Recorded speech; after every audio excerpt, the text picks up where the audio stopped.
早期我幫王家衛拍嗰陣時咧，咁我喺現場，因為冇滅聲器咧，好多場面我影唔到，因為嗰啲收音師會趕我走。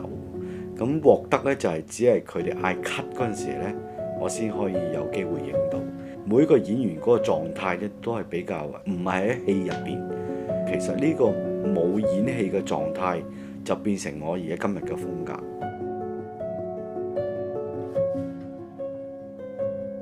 香港係好多顏色嘅，因為呢個香港嘅地方咧係本身好嘈嘅，對比度係好高、好強烈嘅顏色就係代表香港。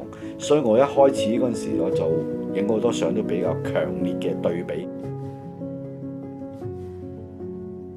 咁好多時候我都去到一個場景之後，我發覺我要設計呢個光，而唔係俾個現場裏邊控制咗我。反而我唔係打開燈，我係要先從閂燈開始。光線對我嚟講係好重要，因為光本身會產生一個氣氛。我開燈、閂燈、放每一個燈光，個感覺全部都係來自一個氣氛。